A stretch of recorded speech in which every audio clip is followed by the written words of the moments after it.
I'm convinced Star Trek just introduced a better version of the Borg. Here's why. I'm convinced Star Trek just introduced a new and better version of the Borg. Here's why.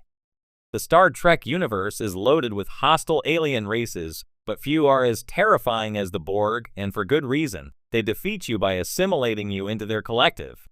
Now, in Star Trek, Lower Decks, #4, Tendi, and Rutherford, with help from some extra-dimensional aliens, create a better version of the Borg. Star Trek, Lower Decks #4 is written by Ryan North and drawn by Jack Lawrence. Two non-corporeal aliens have taken possession of Tendi and Rutherford. The aliens place Tendi and Rutherford's consciousness into the ship's computer. While on the computer, the two are able to meld their knowledge with the enormous computing power of the ship. When the aliens turn violent, Tendi and Rutherford construct bodies for themselves out of various mechanical parts, including hilariously Data action figures. Using their new bodies and brain power, they are able to save the Cerritos. Tendi and Rutherford, whether they realize it or not, may have just stumbled onto a better version of the Borg, one that is the perfect synthesis of flesh and machine. The Borg, hailing from the Delta Quadrant, are amalgamations of organic beings and mechanical parts. Devoid of personality and humanity, the Borg managed to conquer much of the Delta Quadrant and were making excursions into the others when Q initiated first contact in the episode Q Who. The Federation and the Borg would fight more times over the years, before they were defeated for good in Picard Season 3. The Borg were Star Trek's scariest aliens.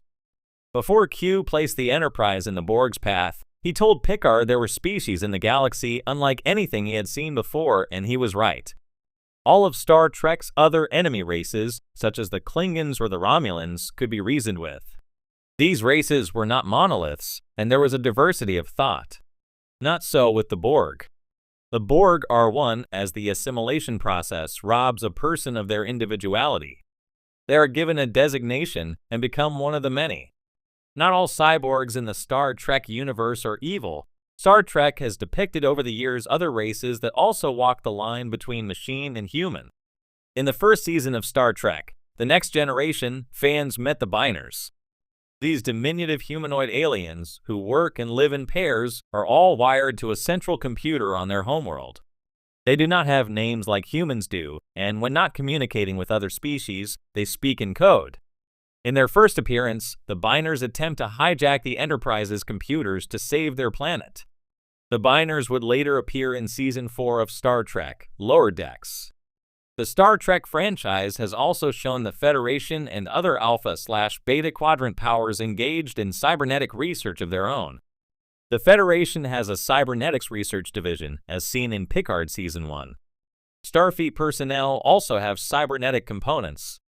Lower Decks' own Rutherford is one such example, and his cybernetic implants augment his brain power.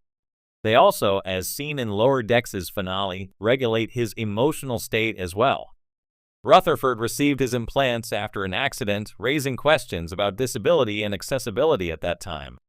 Geordi LaForge's visor could also be considered in that light. Typical Star Trek fashion, the issue of cybernetic implants has been handled with subtlety and nuance. The Borg represent everything bad about mixing flesh and machine, taking it to its horrifying extreme.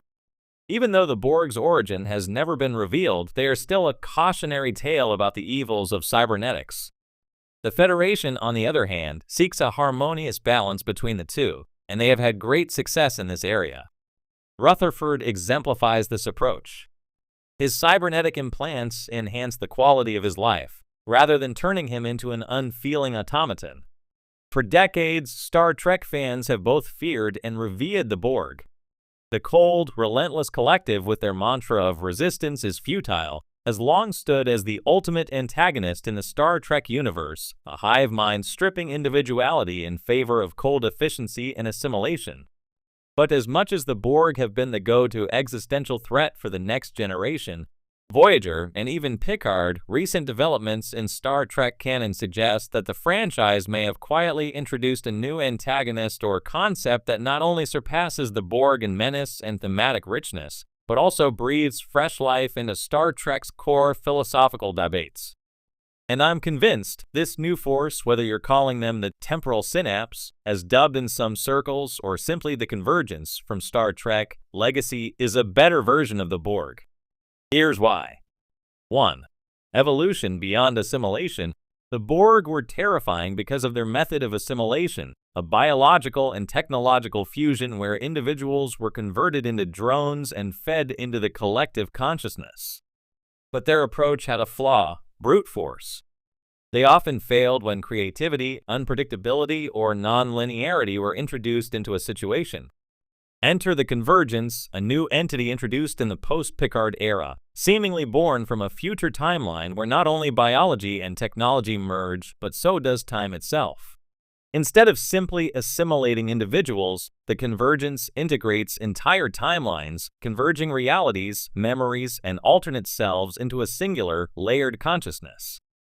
This is assimilation on an ontological level. You're not just physically incorporated. Your entire history, even possibilities of who you could have been, is merged into a sprawling, multi-temporal hive. Resistance isn't futile because of technological superiority. It's futile because every version of you has already joined someone. It's a mind-bending escalation of the Borg's core premise, but one that resonates deeply with Star Trek's enduring fascination with time travel, alternate realities, and the fluidity of identity. 2. A more sophisticated commentary on individuality. The Borg raised questions about individuality versus collectivism, sure, but after a while, the philosophical weight of that debate dulled. It became a simple binary: free will versus the hive. But the Convergence complicates this. When entire timelines and versions of yourself integrate into a single awareness, the notion of self is expanded rather than erased. You aren't losing individuality in the traditional sense. You're confronting the overwhelming multiplicity of your own being. Who are you when every choice you did and didn't make is suddenly fused into one consciousness?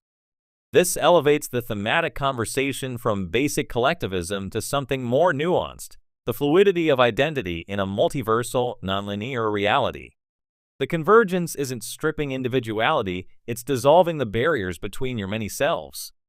It's a more modern and mature reflection of the same existential questions the Borg first posed, but updated for an era where multiverses and nonlinear narratives dominate genre fiction. 3.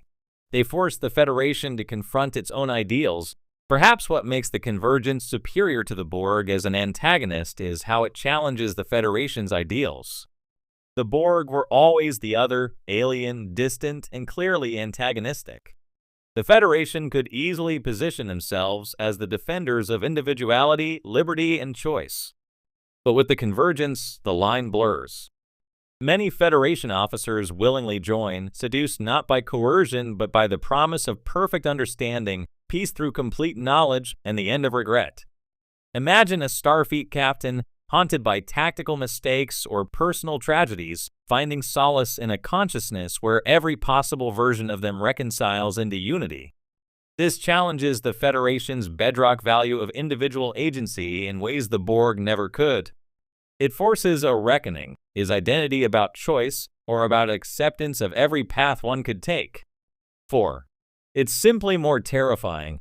Let's be honest. By the time Voyager wrapped up and Picard revisited the Borg,